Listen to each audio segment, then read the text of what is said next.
بسم الله الرحمن الرحيم وما أمروا إلا ليعبدوا الله مخلصين له الدين حنفاء ويقيموا الصلاة ويؤتوا الزكاة وذلك دين القيمة صدق الله العظيم.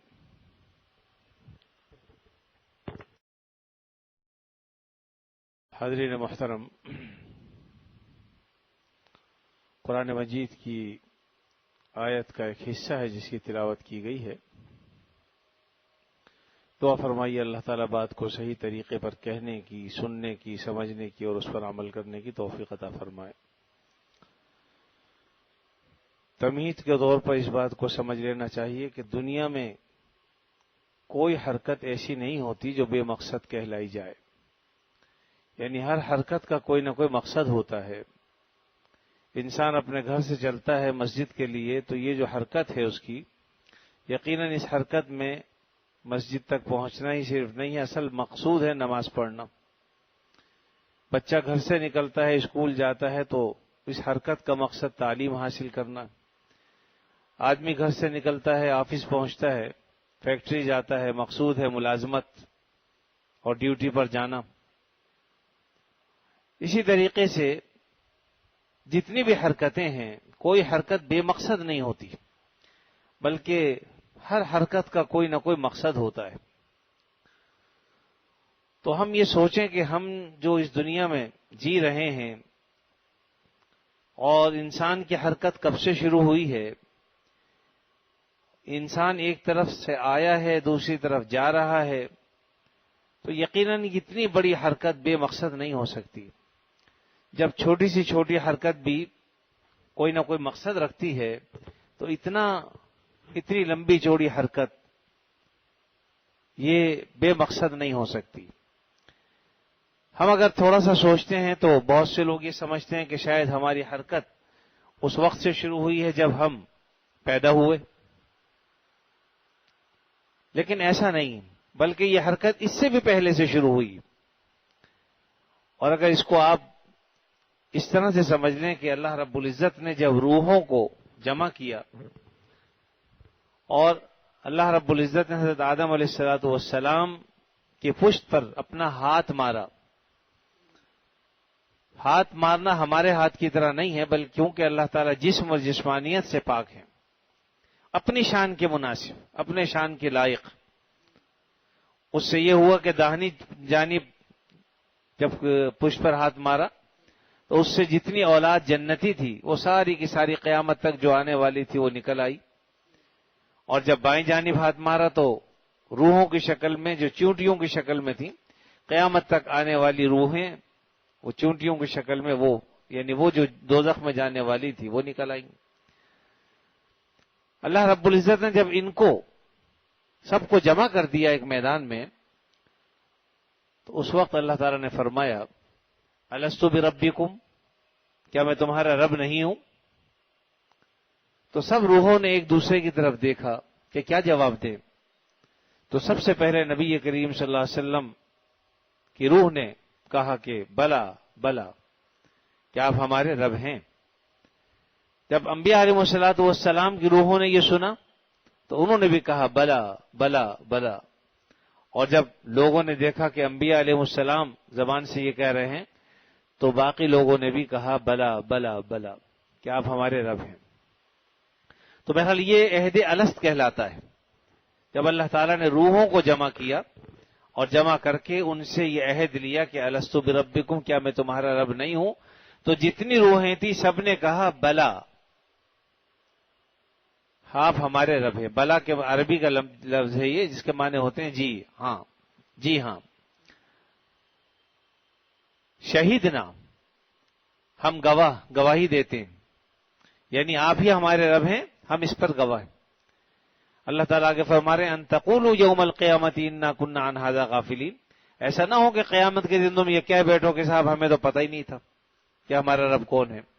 ان تقولوا یوم القیامت انا کنا عن ھذا غافلین، کہ ہم اس سے غافل تھے، ہمیں پتہ ہی نہیں. ایسا نہیں. اللہ تعالیٰ نے یہ عہد لیا تمام انسانوں سے، اس لیے کوئی انسان قیامت کے دن مکر نہیں سکتا کہ اللہ ہمیں آپ کے رب ہونے کا پتہ نہیں تھا، کیونکہ تمام انسانوں نے اس کا عہد کیا. اور اللہ تعالیٰ کی ربوبیت کا اقرار کیا، تو انبیاء علیہ الصلوۃ والسلام میں سب سے پہلے جو انبیاء میں سے حضرت حضور اقدس صلی اللہ علیہ وسلم فرمائے بلا، تو گویا معلم اول جو ہیں وہ آپ صلی اللہ علیہ وسلم ہیں. آپ کی تعلیم پر انبیاء علیہ الصلوۃ والسلام نے بلا کہا، اور انبیاء کی تعلیم پر باقی انسانوں نے کہا. تو سب سے پہلے معلم جو ہے اور مربی جو ہیں وہ نبی کریم صلی اللہ علیہ وسلم کی ذات اقدس. تو بہرحال یہ حرکت وہاں سے شروع ہوئی، اور یہی وجہ ہے کہ دوستی اور دشمنیاں بھی وہیں سے قائم ہو گئیں.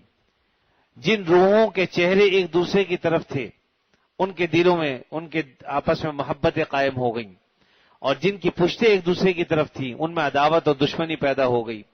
یہی وجہ ہے کہ آپ دیکھتے ہیں دنیا میں کہ ایک ہی ماں کے پیٹ سے دو بیٹے پیدا ہوتے ہیں، دو بچے ہوتے ہیں، لیکن دونوں ایک دوسرے کے دشمن ہوتے ہیں، ایک دوسرے کی شکل دیکھنے کی روادار نہیں ہوتے، حالانکہ ایک ہی ماں کے پیٹ میں پاؤں پسارے ہیں، لیکن اس کے باوجود جو ہے یہ دشمنیاں چونکہ ازل سے قائم.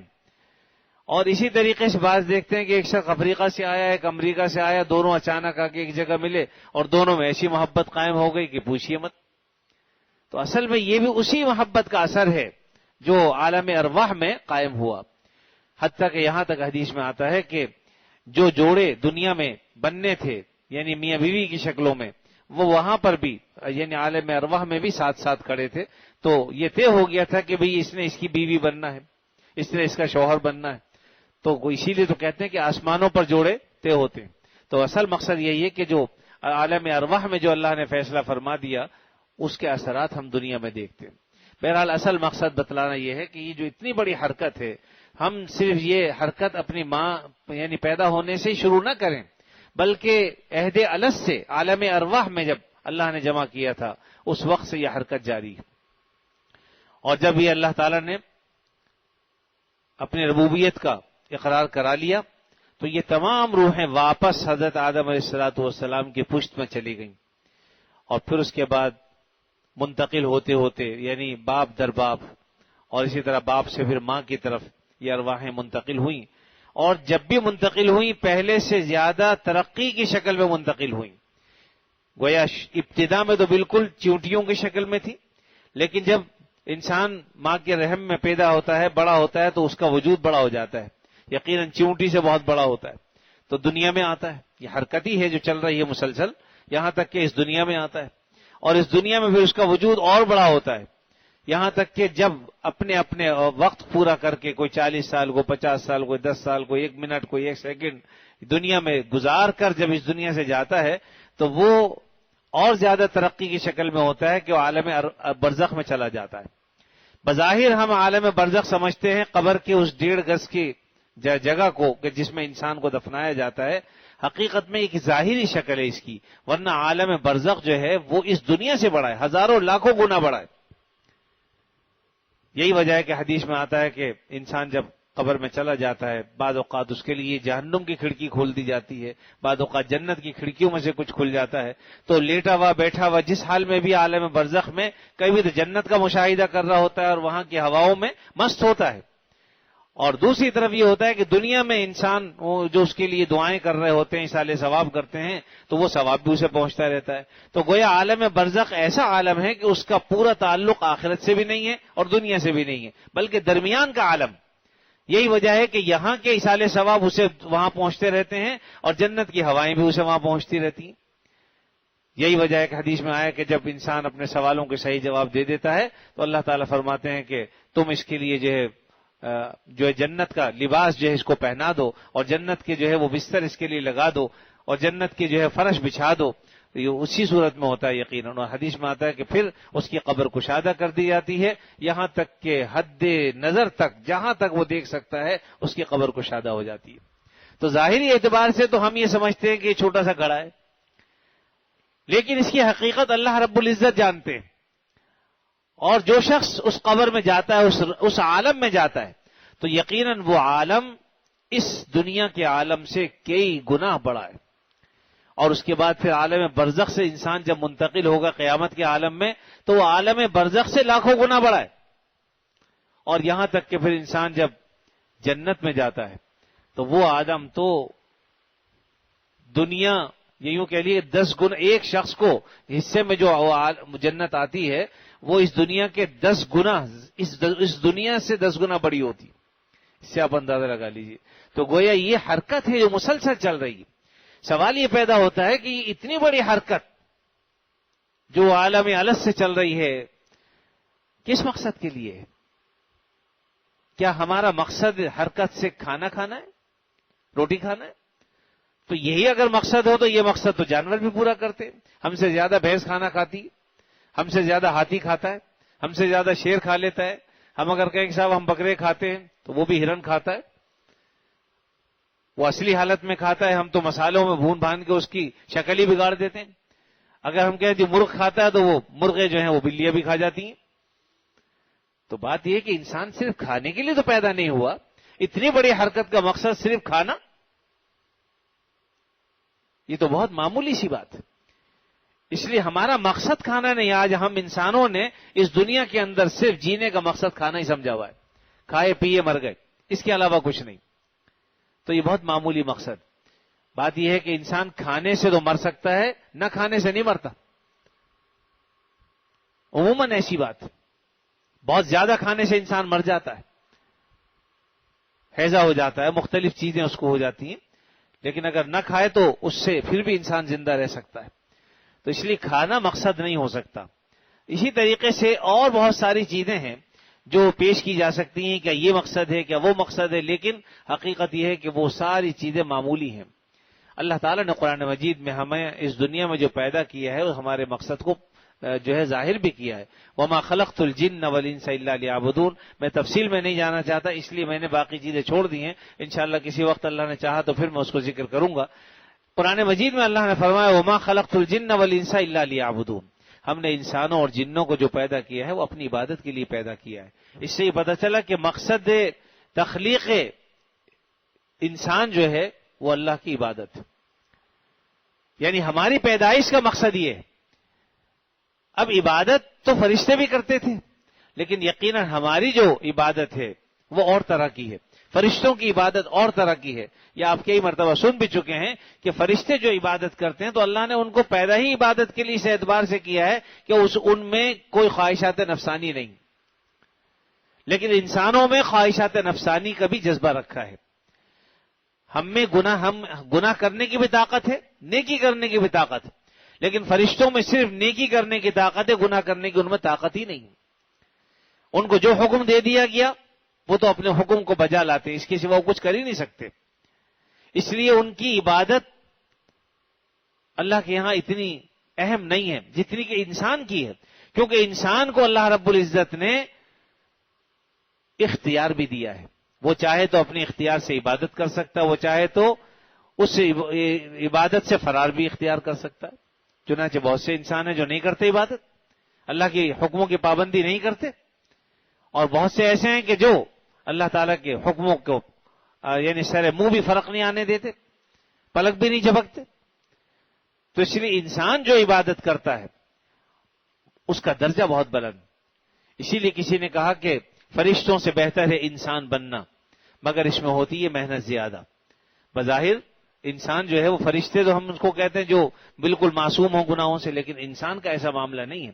انسان کے اندر خواہشات رکھی ہیں، اس لیے ان خواہشات کے تحت وہ گناہ بھی کرتا ہے، لیکن جب اس کو احساس ہوتا ہے تو ان گناہوں سے لوٹ بھی آتا ہے، توبہ کر لیتا ہے، استغفار کرتا ہے، پھر اللہ تعالیٰ کی طرف رجوع کرتا ہے۔ تو اللہ رب العزت ایسے انسانوں کو پسند کرتے ہیں کہ اگر ان سے غلطی ہو جائے تو وہ فوراً اپنے رب کی طرف رجوع کریں۔ تو بہرحال ہمارا مقصد جو ہے وہ تخلیق کا اللہ نے جو پیدا کیا ہمیں وہ یہ ہے کہ ہم اللہ کی عبادت کریں، اس کے احکامات پر عمل کریں۔ یہ جو ایام چل رہے ہیں عشرہ ذی الحجہ، یہ اصل میں بتانا یہی مقصد تھا کہ یہ ایام خاص ہیں، اور یہ پورا عشرہ ذی الحجہ جو ہے خصوصی طور پر اللہ رب العزت نے اس میں دن اور رات میں عبادتیں جو کی جاتی ہیں، جو اعمال صالحہ انجام دیے جاتے ہیں، حدیث شریف میں آتا ہے کہ اللہ رب العزت کو اور دنوں کے مقابلے میں ان دنوں میں کیے ہوئے اعمال صالحہ بہت ہی زیادہ پسندیدہ اور محبوب ہیں۔ یہاں تک کہ ایک صحابی نے پوچھا اللہ کے نبی صلی اللہ علیہ وسلم، اگر کوئی شخص جہاد کے لیے نکلے اس کے ان دنوں کے علاوہ تو کیا وہ بھی عمل صالح کے برابر نہیں ہو سکتا؟ آپ نے فرمایا کہ نہیں، الا یہ کہ وہ اپنا جان و مال جو لے کر نکلا ہے، یعنی وہ ہار کر آ جائے، جان بھی ختم کر دے، مال بھی ختم کر دے، تب وہ پہنچ سکتا ہے، ورنہ جو اعمال صالحہ ان دنوں میں کیے جاتے ہیں عشرہ ذی الحجہ میں، ان کا رتبہ اللہ کی نظر میں بہت بڑا ہے۔ اسی لیے آپ صلی اللہ علیہ وسلم نے فرمایا کہ تم ان دنوں میں خوب کثرت کے ساتھ ذکر کرتے رہو، یعنی جو ذکر و تسبیح تم کرتے ہو وہ تو کرتے ہی ہو، لیکن ان دنوں میں خاص طور پر کچھ اور اضافہ کرو۔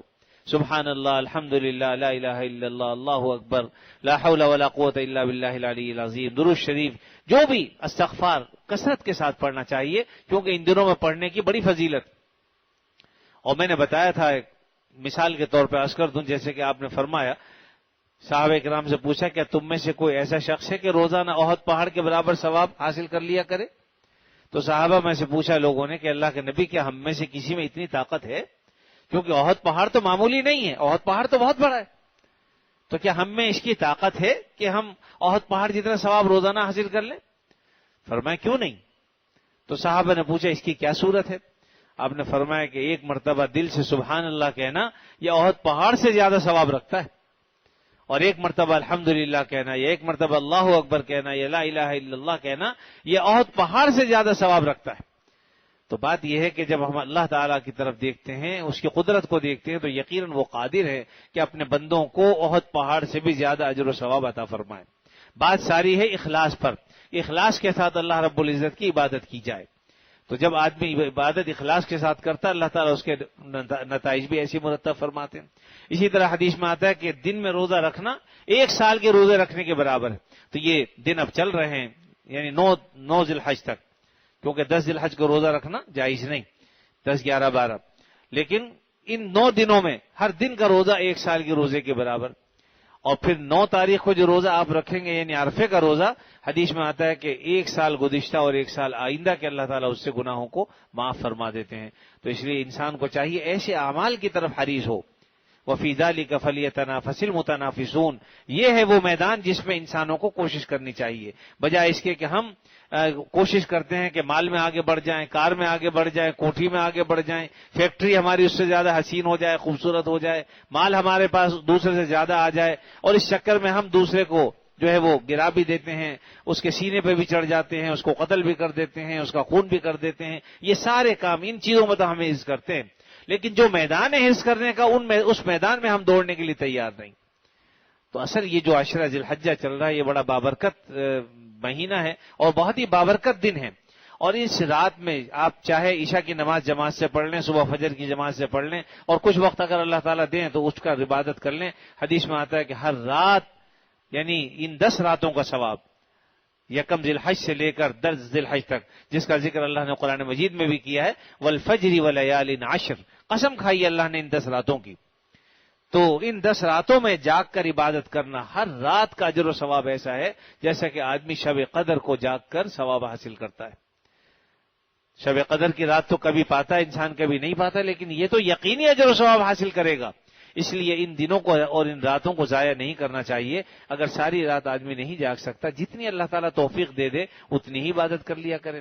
اسی طریقے سے ایک اور روایت میں آپ نے فرمایا کہ 8 ذی الحج، 9 ذی الحج اور 10 ذی الحج کی 3 راتیں، یعنی 8 ذی الحج یوم ترویہ جس کو کہتے ہیں، اور یوم عرفہ، اور پھر اسی طریقے سے عید کی رات یعنی چاند رات جس کو کہتے ہیں، یہ راتیں، اور عید الفطر کی 1 رات، اسی طریقے سے شعبان کی 15ویں شب۔ فرمائے کہ یہ 5 راتیں ایسی ہیں جو آدمی اس میں جاگ کر عبادت کرے اللہ تعالیٰ کو راضی کرنے کے لیے، تو اللہ تعالیٰ اس پر جنت واجب فرما دیتے ہیں۔ تو اس لیے میرے عزیز و اللہ کی رحمتیں تو بہانہ ڈھونڈ رہی ہیں۔ اب یہ میں نے اس لیے عرض کر دیا کہ چونکہ یہ راتیں آنے والی ہیں، چل بھی رہی ہیں، مطلب آج کی رات بھی جو ہے وہ جاگنے کی اور عبادت کی رات ہے، تو اس لیے لیکن اہتمام کے ساتھ مزید پھر 8 ذی الحج، 9 ذی الحج اور پھر عید کی جو رات ہے، ان میں اور بھی زیادہ اہتمام کرنا چاہیے ہمیں۔